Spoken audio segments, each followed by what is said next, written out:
Hello, talking for Joshi and the Anime Curious. My name is RandomSama613 and welcome to Anime Opinions. This week I'm going to review something I unboxed last week and said I would review, and that is Psycho-Pass.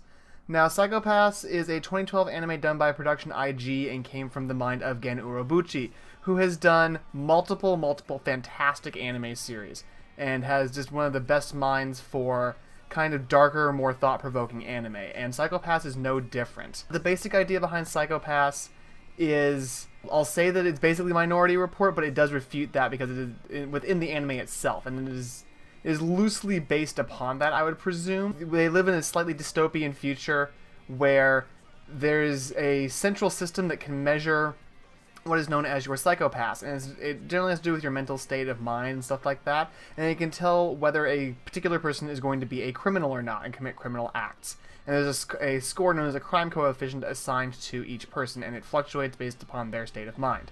If their Psycho-Pass goes over a certain value, they're considered a latent criminal and have to be brought in for rehabilitation. After a certain point, they stay a latent criminal, and then they're basically incarcerated so they don't commit crimes. The series follows a new inspector to the MWPSD, which is the Ministry of Welfare division of basically the police, and her name is Akane Tsunemori. It also follows the entirety of that group, that entire squad, which there's some great interactions between them, but I'll get to that a little bit later. Starting off, of course, the soundtrack for Psycho-Pass is fantastic. Both OPs are good. I will say the second OP is definitely better than the first, at least in my opinion. I will also say that the first ending is better than the second, but again, that's also my opinion. But they're still all very good. There's no tracks I don't like on the soundtrack. The animation quality is superb. It looks gorgeous in 1080. Watching it on the Blu-ray, it was just fantastic looking. The only detractor I will have for that is that, again, this happens a lot with a lot of anime, is the CG seems to not blend in as well, but it's not as noticeable. The only reason I noticed it is because I watched the entire series over the course of 2 days in 2 sittings. So I started to kind of pick apart where the CG lines were, and I kept noticing them, but I think if you watch it at a more reasonable pace, which is definitely a better way to watch this anime, it won't be as bad. I'd say that it is paced absolutely perfectly. It's 22 episodes long, and they don't have to do cut the ending and opening of the last episode so they can fit everything in. They have an ending and an opening for every single episode, except I believe it's the first episode doesn't actually have the ending and opening animation, so they still have the songs. So it's paced absolutely perfectly, which is very rare nowadays, actually.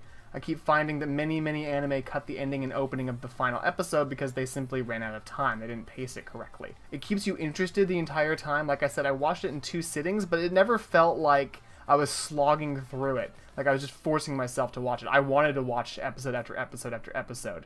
And it's just fantastically done. The dub itself also is very good, the English dub.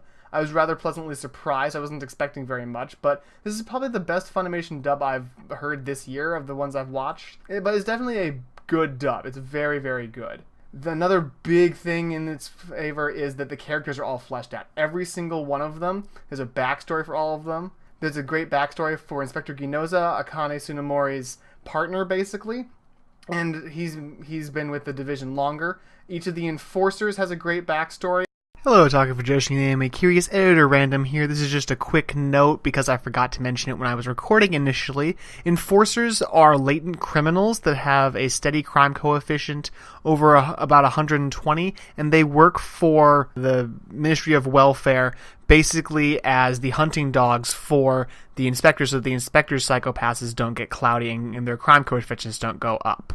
That's basically what they're for, because they have steady crime coefficients that will not go down, and that's just what they're used for. Although I think Enforcer Kaguri, you don't get as much of his backstory, but you still get some for everybody. There's also Shinya Kogami, who is a former inspector, and his crime coefficient grew too high and he became an enforcer.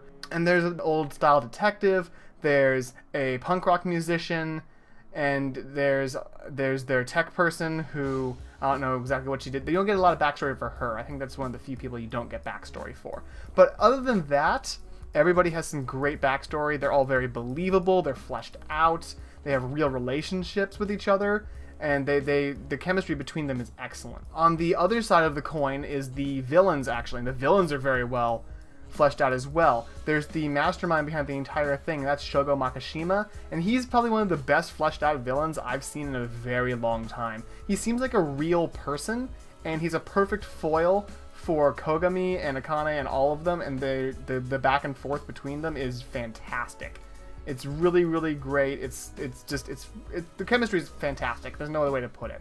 And even the side villains, like Chegu Song, who is the hacker for Shogo Makishima, he's really well built out too, even though you only get little tidbits of his backstory, but he's still actually an interesting character, which is wonderful. One of the minor notes I want to say is that it knows what it is and it doesn't take itself overly seriously. There's a conversation about halfway through the series where they're discussing Do Androids Dream of Electric Sheep, which is arguably the source material, although it's probably just inspired by.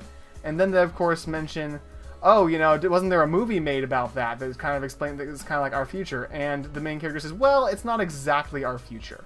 It's not exactly the situation we are in. And I really like that it doesn't take itself totally seriously, but at the same time it's a very heavy series. And I greatly enjoyed it. I really, really liked watching it. For the bad side of it, there's not a lot I can say, because it is that good. There's not really that many negatives. Like I said, the CG can seem a little out of place, but that's about it. And the only other real major complaint I have is that the first episode of the second half of the series, they do the backstory for Yayoi. And she's one of the enforcers, and they do her backstory and just kind of throw it in there, and it feels really out of place with how the first half ends. So it's like they just kind of threw it in there because they knew they needed the episode, but they didn't know where to put it. But it's still a really good episode. It really explains why Yayoi does what she does, and it's a minor complaint, I'd have to say, overall, because the series is just so good. I will say that if you do watch the series, you may want to spread it out over more than 2 days. It's really, really heavy and really dense. And I think it would benefit from a little bit of breathing room and watching it over the course of like a week or so if you're going to watch it straight through. But that's what I think of Psycho Pass. I definitely recommend that you watch it. What do you guys think of it? Have you seen it already? I know a lot of people already have, and I did watch it when it after it finished airing originally. And that's why I was so excited to watch it again. I actually got a lot more watching it the second time. Believe it or not, I got a lot more out of it because I knew what was going to happen, so I could pay attention to details, and there were little things I saw that were greatly amusing to me and really, really interesting. I won't spoil any of them. I'll just say keep an eye on episode 2 is the one I'd say keep an eye on. And it was really, really interesting, and I really enjoyed watching it the second time. But what did you guys think of it? Go ahead and leave a comment down below. If you liked it or didn't like it, go ahead and like or dislike the video. That actually tells me if I'm doing something right. However, if you do dislike the video, please leave me a comment down below telling me why you didn't like the video. That really does help me out a lot.